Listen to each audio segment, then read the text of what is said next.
सबको नमस्कार। दिल्ली के अंदर अब धीरे धीरे कोरोना की स्थिति बेहतर होती जा रही है। उसी को देखते हुए पिछले हफ्ते से हम लोगों ने अनलॉक करने की प्रक्रिया शुरू की थी।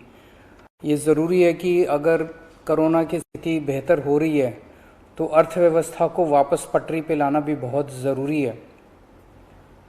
पिछले हफ्ते हमने कंस्ट्रक्शन वर्कर्स और फैक्ट्री, ये दो सेक्टर्स खोले थे। पिछले एक हफ्ते से कंस्ट्रक्शन एक्टिविटीज़ और फैक्ट्री दोनों खुले हुए हैं, लेकिन कोरोना की स्थिति अभी कंट्रोल में है। पिछले 24 घंटे में लगभग 400 के करीब केस आए हैं। 500 से भी कम हो गए अब केसेस। 400 के करीब केसेस आए हैं और 0.5% के करीब पॉजिटिविटी बची है, संक्रमण दर बची है। तो स्थिति काफ़ी कंट्रोल में है और भगवान करे ऐसे ही कंट्रोल में रहे। तो ये वाला जो लॉकडाउन पिछले हफ्ते ऐलान किया था वो सोमवार को सुबह 5 बजे तक है। उसके आगे भी लॉकडाउन जारी रहेगा, लेकिन काफ़ी सारी और एक्टिविटीज़ में रियायत दी जा रही है, उनको खोला जा रहा है। एक तो जितने बाज़ार हैं, मॉल्स हैं, उनको खोला जा रहा है ऑड इवन के बेसिस पे, कि आधी दुकानें एक दिन खुलेंगी, आधी दुकानें दूसरे दिन खुलेंगी, आधी दुकानें एक दिन, आधी दुकानें दूसरे दिन। 10 बजे से सुबह 10 बजे से शाम को 8 बजे तक दुकान नंबर के हिसाब से, ऑड इवन के हिसाब से दुकानें खोली जाएंगी। दूसरा, जितने दिल्ली में सरकारी दफ्तर हैं उन सरकारी दफ्तरों में ग्रुप ए ऑफिसर्स जो हैं वो 100% काम करेंगे और ग्रुप बाकी उसके नीचे वाले जो हैं वो 50% काम करेंगे। लेकिन जो एसेंशियल सर्विसेज में काम करने वाले कर्मचारी हैं वो 100% काम करेंगे और हर एचओडी डिसाइड करेगा कि किसको एसेंशियल सर्विस कहना है और किसको 50% करना है और किसको 100% करना है। जितने प्राइवेट ऑफिसेज हैं उन सभी प्राइवेट ऑफिसेज में 50% मैन पावर के साथ वो खोले जा सकते हैं। और लेकिन कोशिश करेंगे कि ज़्यादा से ज़्यादा लोग वर्क फ्रॉम होम करें और अपने प्राइवेट ऑफिसेज कोशिश करें अपने टाइम को स्टैगर करने की, कि ताकि सब लोग एक साथ सड़क पे ना आए। दूसरी चीज़, जो स्टैंड अलोन शॉप्स हैं और जो एसेंशियल सर्विसेज प्रोवाइड करने वाली शॉप्स हैं वो ऑड इवन के बेसिस पे नहीं, वो रोज खुलेंगी।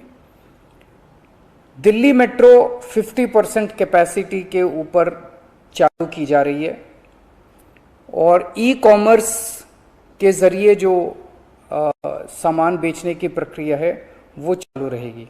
तो मोटे मोटे तौर पे ये चीज़ों की रियायत दी जा रही है और मैं उम्मीद करता हूँ इसके बाद देखेंगे कि आने वाले हफ्ते के अंदर भी कोरोना की स्थिति अगर काबू में रही तो और कई सारी एक्टिविटीज़ को फिर उसके अगले हफ्ते खोलेंगे। थर्ड वेव कहा जा रहा है, एक्सपर्ट्स कह रहे हैं कि थर्ड वेव आएगी। कब आएगी, कितनी भयावह होगी, इसके बारे में किसी को कोई जानकारी नहीं है। लेकिन एक जिम्मेदार सरकार होने के नाते हमारी जिम्मेदारी बनती है कि उसकी पूरी तरह से हम तैयारी करें, ताकि अगर थर्ड वेव आती है, अगर बहुत भयानक होती है, तो सरकार उस वक्त जनता के लिए तैयार हो। इसकी तैयारियां पूरे जोर शोर से दिल्ली सरकार के अंदर चल रही हैं और कल लगभग 6 घंटे तक मैंने 2 अलग अलग मीटिंग ली, एक्सपर्ट्स के साथ बात की, जिन ऑफिसर्स ने अभी कोरोना के दौरान काम किया था उनके साथ बात की। हमने 2 कमिटीज़ बनाई हैं, उन दोनों कमिटीज़ के साथ मैंने बहुत डिटेल में चर्चा की। एक चीज़ हम लोगों को ये तय करनी थी, इस बार कोरोना की जो पीक आई थी, मतलब एक दिन में मैक्सिमम कितने केस आए, लगभग 28,000 के करीब केसेस आए थे एक दिन में, 22 या 23 अप्रैल के आसपास।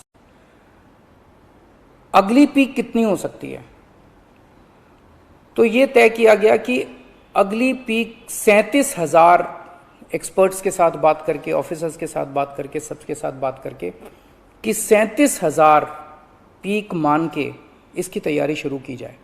इसका मतलब ये नहीं है कि अगर इससे ज़्यादा की पीक आएगी तो हम तैयार नहीं हैं, हम उसके लिए भी तैयार हैं, लेकिन एक तरह से 37,000 के बेस के ऊपर अगर हम तैयार हो गए तो फिर अगर उससे भी कहीं ज़्यादा पीक आती है तो उसकी भी तैयारी हम लोग, उसकी भी, अगर 37,000 की तैयारी हमारी है तो फिर मान लीजिए और ज़्यादा आती है तो उसकी तैयारी तो होगी उसके लिए हम ज़्यादा तैयार हो पाएंगे।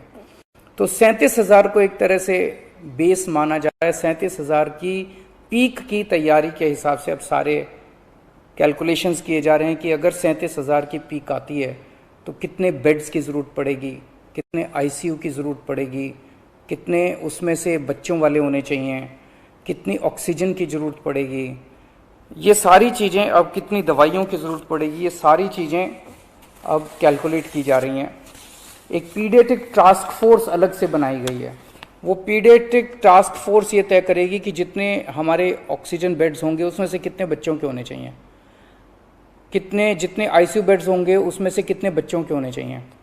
जो बच्चों के होंगे उसके लिए फिर अलग किस्म का सारा इक्विपमेंट होगा, उसका अलग किस्म के मास्क होंगे, अलग किस्म का ऑक्सीजन का मास्क होगा, उसकी सारी चीज़ें अलग होंगी। वो पीडियाट्रिक टास्क फोर्स बना दी गई है कल, वो अलग से अपनी तैयारी करके अपनी रिकमेंडेशंस देगी। इस बार ऑक्सीजन की बड़ी कमी हुई थी और ऑक्सीजन की कमी की वजह से हम लोगों ने देखा कि कई बार ऐसे हुआ था जब ऑक्सीजन बेड्स नहीं मिले थे, ऑक्सीजन के लिए काफ़ी संघर्ष करना पड़ा था। अल्टीमेटली अपने को सुप्रीम कोर्ट के इंटरवेंशन के बाद केंद्र सरकार के सहयोग से अपने को ऑक्सीजन मिली, लेकिन जब तक ऑक्सीजन नहीं मिली तब तक दिल्ली में त्राही त्राही मच गई थी। अगली वेव अगर आती है तो हम नहीं चाहते कि इस तरह की दिल्ली के अंदर त्राही त्राही मचे, तो ये तय किया गया, इसकी तैयारी शुरू कर दी गई। 420 टन ऑक्सीजन की स्टोरेज कैपेसिटी तैयार की जा रही है। इंद्रप्रस्थ गैस लिमिटेड से बात की गई है और उन्हें 150 टन ऑक्सीजन प्रोडक्शन का प्लांट, 420 टन ऑक्सीजन तो स्टोरेज कैपेसिटी क्रिएट की जा रही है और 150 टन ऑक्सीजन प्रोडक्शन करने के लिए उनको प्लांट लगाने के लिए कहा गया है। उन्होंने कहा 18 महीने लगेंगे, लेकिन जो भी है शुरुआत कहीं ना कहीं तो अपने को करनी पड़ेगी। इसके अलावा इस बार सबसे बड़ी दिक्कत आई थी टैंकरों की। ऑक्सीजन के टैंकर नहीं थे दिल्ली में, दिल्ली इंडस्ट्रियल स्टेट नहीं है, इसीलिए अपने पास ऑक्सीजन टैंकर है ही नहीं दिल्ली में। तो 25 ऑक्सीजन टैंकर्स खरीदे जा रहे हैं ताकि अगर इस तरह की दिक्कत आए ऑक्सीजन की तो हमारे पास अपने टैंकर होने चाहिए। 64 छोटे छोटे ऑक्सीजन के प्लांट्स लगाए जा रहे हैं, वो ऑलरेडी लग रहे हैं और हमें उम्मीद है कि अगले कुछ हफ्तों के अंदर, 1-2 महीने के अंदर ये 64 ऑक्सीजन प्लांट्स लग के तैयार हो जाएंगे। अब ये जो हमने डिसाइड किया कि 37,000 केसेस की पीक के हिसाब से हम काम करेंगे, तो उसके हिसाब से तय किया जाएगा कि कितने ऑक्सीजन बेड्स की ज़रूरत होगी, कितने आईसीयू बेड्स की ज़रूरत होगी। उसके हिसाब से फिर तय किया जाएगा कि कितने ऑक्सीजन सिलेंडर्स की ज़रूरत होगी। जैसे अभी थोड़े दिन पहले हमने 6,000 सिलेंडर चाइना से इंपोर्ट किए थे, तो और कितने ऑक्सीजन सिलेंडर्स की ज़रूरत होगी और कितने ऑक्सीजन कॉन्सेंट्रेटर्स की ज़रूरत होगी। अगले आने वाले 1-2 महीने के अंदर ढेर सारे ऑक्सीजन कॉन्सेंट्रेटर्स दिल्ली सरकार खरीदने जा रही है। दवाइयों को लेकर 2 अहम निर्णय किए गए। एक तो ये कि इस वेव में ये देखा गया कि व्हाट्सएप खूब तेजी से, व्हाट्सएप के ऊपर दवाइयाँ खूब तेजी से प्रिस्क्राइब की जा रही थी और उसके ऊपर मतलब बात फैल जाए कि ये दवाई बड़ी अच्छी है, तो पूरे समाज के अंदर, पूरे शहर के अंदर, पूरे देश के अंदर उस दवाई की अफरा तफरी मच जाती है। तो एक डॉक्टर्स की और एक्सपर्ट्स की टीम बनाई जाएगी।